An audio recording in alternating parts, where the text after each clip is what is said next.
कंपनियों को भी देंगे कि किस तरह से उनका जो कार्य है वह भारत में पूरा किया जा सकता है। और इसके साथ कई मुद्दे हैं जिस पर कि निश्चित ही चर्चा इस वार्ता में होने की उम्मीद की जा रही है। ठीक है, मैं आपके पास आती हूँ। निनाद शेर अंतर्राष्ट्रीय मामलों के एक्सपर्ट इस वक्त मेरे साथ हैं। निनाद जी, G20 में अफ्रीकन यूनियन को शामिल करने की चर्चा पहली बार पीएम मोदी ने की। एक एक करके तमाम देश सामने भी आए और अगर ये प्रस्ताव पारित हो जाता है, G20 का ये हिस्सा बन जाता है, तो भारत को क्रेडिट जाने के साथ साथ भारत के कद में कितना इजाफा होगा, इसको किस तरीके से देखा जाए? देखिए, अफ्रीकन यूनियन जो है उसमें वो अगला बड़ा मार्केट है। अगर दुनिया में कोई एक मार्केट अभी रह गया है तो वो अफ्रीका है। अगर दुनिया में कोई ऐसी जगह है जहां 3 शक्तिशाली देश अपने प्रभाव के लिए लड़ रहे हैं, वो अफ्रीका है। अमेरिका, भारत और चीन। अगर अमेरिका और भारत के साथ एक जॉइंट कर लेते हैं तो मेरे को लगता है कि भारत का दबदबा अफ्रीका में बढ़ेगा। क्योंकि आप ये ना भूलें कि जहां आज एशिया है वहां कल अफ्रीका पहुंच सकता है। कि तो सबसे बड़ी बात होती है economic growth and strategic partnership.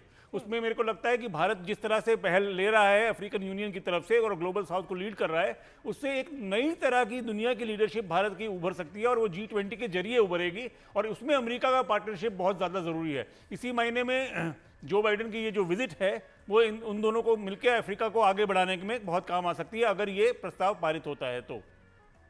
Zafar Islam भी इस वक्त मेरे साथ है। जफर इस्लाम, आज तो भले ही हम राजनीति की बात नहीं कर रहे हैं, लेकिन फिर भी मुझे आपसे ये भी जानना होगा कि जब भी पीएम का विदेशी दौरा हो या ये G20 हो रहा है, एक अलग तरीके से विपक्षी खेमा ने चर्चा भी की थी, लेकिन आप इसको किस तरीके से आज दर्शकों के सामने डिस्क्राइब करेंगे जिस अफ्रीकन यूनियन को लेकर हम बात करें कि पीएम ने ही सबसे पहले इसकी चर्चा की शुरुआत की थी?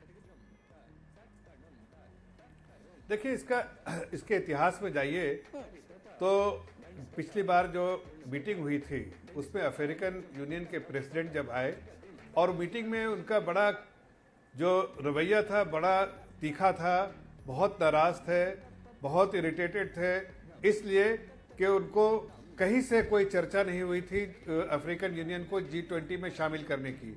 उस मीटिंग में बहुत सारे लोग बैठे हुए थे, हेड ऑफ स्टेट्स, और उसमें सिर्फ भारत के प्रधानमंत्री ने यह कहा कि मैं आपको मोदी गारंटी देता हूं कि मैं इस अफ्रीकन यूनियन की बात उठाऊंगा, लोगों को इस पे सहमति करवाऊंगा और आपको इसका पार्ट बनवाऊंगा।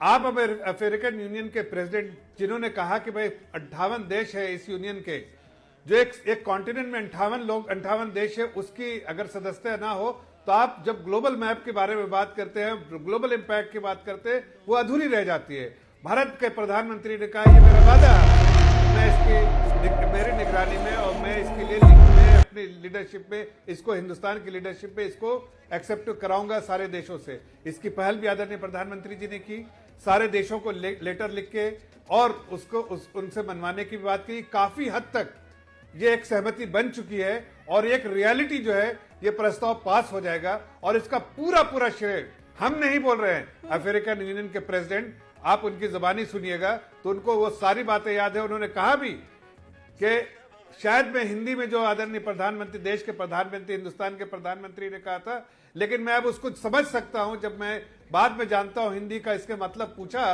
तो उसको समझ सकता हूं कि इसका मतलब है कि गारंटी देता हूं।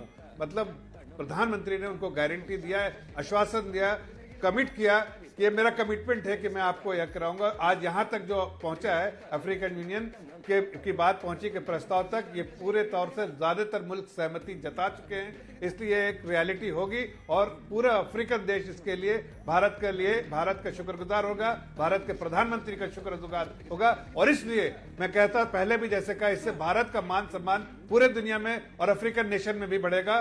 इसलिए कि एक ऐसा ब्लॉक है, जैसा कभी आप कह रहे थे, जहां अभी बहुत अपॉर्चुनिटी है, उस अपॉर्चुनिटी को दुनिया जो है जिस तरह से एक्सप्लॉइट कर रही है और हिंदुस्तान की तरफ जिस तरह पूरे अफ्रीकन यूनियन देख रही है और अफ्रीकन कंट्रीज देख रही है कि हमारा जो है एक साथ होता है, एक कमिटेड अप्रोच होता है, हम भागीदारी के साथ बढ़ते हैं, इसलिए उनकी भी कोशिश ये होगी कि भारत के साथ बहुत अच्छे रिश्ते करें। और इसका परिणाम यही होगा कि ये प्रस्ताव पास होने के बाद अफ्रीकन नेशन के साथ भारत के रिश्ते मजबूत नहीं बेहद मजबूत हो गए। ये अपने आप में एक अचीवमेंट होगा कि आज भारत को देखिए, भारत के प्रधानमंत्री की कोशिश जो थी कि ग्लोबल प्लेटफॉर्म पर, ग्लोबल मैप में हिंदुस्तान एक बहुत बड़ा मजबूत स्ट्रांग नेशन उभर के आए, जिसके रिश्ते सबसे देश के हित से को लेते हुए, नजर में रखते हुए दुनिया से अच्छे रिश्ते हो। आज अमेरिका हो, रशिया हो, आप सऊदी अरब हो, इजराइल हो, ईरान हो, और दुनिया के हर बड़े मुल्क, और अफ्रीकन यूनियन हो, फ्रांस हो, सबसे रिश्ते अच्छे हैं।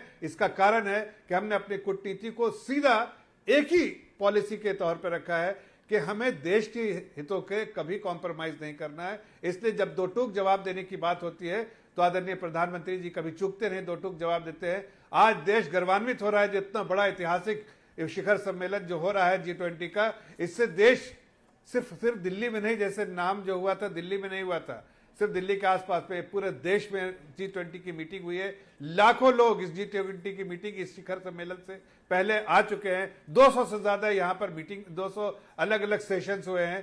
कई अलग अलग सेशंस जो है अलग अलग शहरों में हुए देश के, और उससे जो है वहां के बारे में, इंडियन कल्चर को जो हम आदरणीय प्रधानमंत्री जी की सोच थी, तो इंडिया का जो इंडिया के कल्चर को दुनिया तक पहुंचाने का, उसमें हम कामयाब भी हुए हैं। बहुत हद तक दुनिया के लोगों ने हिंदुस्तान को समझने में की जो कोशिश की थी उसमें कामयाब हुए हैं, और इस पूरे G20 के इवेंट से भारत को बहुत मजबूती मिलेगी और इसका परिणाम सिर्फ बेहतर होगा दुनिया के लिए, चूंकि ये मानवता के लिए, पूरे देशों के लिए होता है। जो राष्ट्राध्यक्ष हैं उनकी भी तस्वीर एक एक करके हम दिखा रहे हैं। इस वक्त मैं आऊंगी जफर इस्लाम, लेकिन जो हमारे विदेशी मेहमान हैं उन सभी के आने का सिलसिला भी शुरू हो चुका है। एक एक करके प्रोटोकॉल के साथ उन सभी का स्वागत किया जा रहा है। जो बाइडेन की तस्वीरें तो हमने दिखाई ही, लेकिन अलग अलग देशों के जो राष्ट्राध्यक्ष कल से लेकर आज तक पहुंच रहे हैं, क्योंकि कल सुबह से ही G20 समिट जो है उसको लेकर भी हम तैयारियां कैसी है, क्या बने हुए हैं हालात और माहौल कैसा है,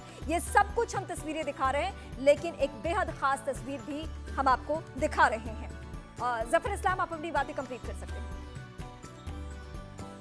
तो मैं ये कह रहा था कि आज देश की जनता गर्वान्वित हो रही है। हाँ, एक अपोजिशन ब्लॉक है जिसको बहुत ही अहंकार है, घमंड है। आज उसके एक लीडर जो है, अपोजिशन, प्रिंसिपल अपोजिशन पार्टी के लीडर जाके अब यूरोप में देश के बारे में जिस तरह की बातें कर रहे हैं, जिस तरह की ये कर रहे हैं, आज उनको इस देश में हर जनता, यहाँ के हर जो देशवासी है वो गर्वान्वित है।